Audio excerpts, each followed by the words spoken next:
అందరికీ నమస్కారం. మహాశివరాత్రి అంటే ఒక పవిత్రమైన చీకటి.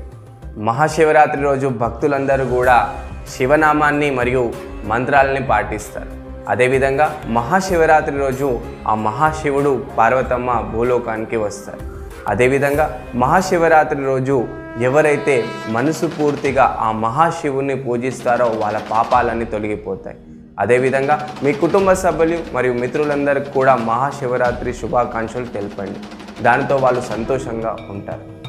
అదేవిధంగా ఆ మహాశివుని యొక్క శ్రేయస్సు, విజయం, ఆనందం మీ అందరికి కూడా ప్రసాదించాలని మా మనసు పూర్తిగా మహాశివరాత్రి శుభాకాంక్షలు. Welcome to Teja 70mm. నమస్తే తెలంగాణ. ఇవాళ వార్తలు చూసుకున్నట్లయితే 10 ఏళ్ళు ఎన్నడూ ఇట్లా చూడలే, కండ్ల ముందే పొలం పారెలు వారింది, సర్కారుకు పట్టింపు లేదు, 2 ఎకరాలు ఎండింది, ఇంకా 2 పోయేటట్లు ఉంది, అర్ధరాత్రి కరెంట్ ఇస్తామన్నారు, ఎట్లా చేస్తాం, మళ్ళీ బావులు కాడ పండుకునే పరిస్థితి వచ్చాయని నిలవకుండా చంపుతున్నారు, సావే కనపడుస్తుందని కేటీఆర్ ముందు మాట్లాడుతున్నారు రైతు.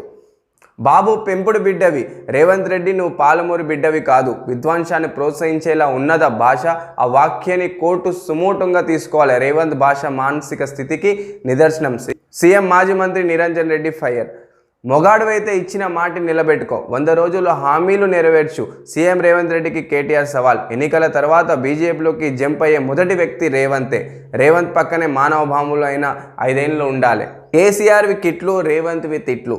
సీఎం తన పౌరుషాన్ని పాలనలో చూపెట్టాలి. రేవంత్ కుసంస్కారి, కేసీఆర్ను తిడితే సహించం, తిట్టాలనుకుంటే నీ గురువు చంద్రబాబును తిట్టు, పేగులు మెడలో వేసుకునేది మనుషుల రాక్షసుల, జీతాలు వేశామంటారు, మరి రైతు బంధు ఏది?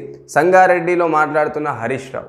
స్టేట్ కారిడార్లో మెట్రో గల్లంతు, డబుల్ డెక్కర్ ఫ్లైఓవర్పై స్పష్టత లేని సీఎం, కేసీఆర్ సర్కార్ ప్రతిపాదనలను బుట్టదక్కలు, భవిష్యత్తులో విస్తరణకు అవకాశం లేదు, మెట్రో సాధన సమితి సభ్యుల ఆందోళన.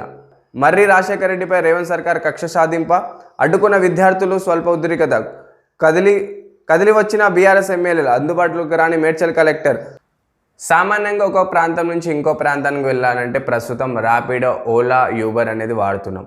బైక్ కూడా వచ్చింది, కారు కూడా వచ్చింది. ఇప్పుడు ఫ్లయింగ్ ట్యాక్సీ కూడా రాబోతుంది. అంటే ఎగిరే హెలికాప్టర్ ద్వారా కూడా మీరు ప్రయాణించవచ్చు.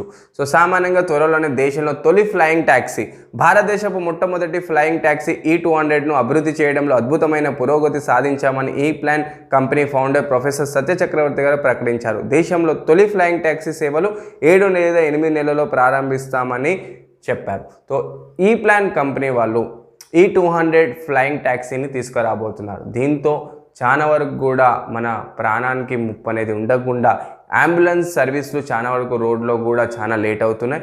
ఈ క్రమంలో మొట్టమొదటిగా ఆరోగ్య సమస్యలు ఎవరికైతే ఉన్నారో ఎమర్జెన్సీ సర్వీసులను ఫాస్ట్ చేయాలని క్రమంగా ఫ్లయింగ్ ట్యాక్సీని తీసుకురాబోతున్నారు.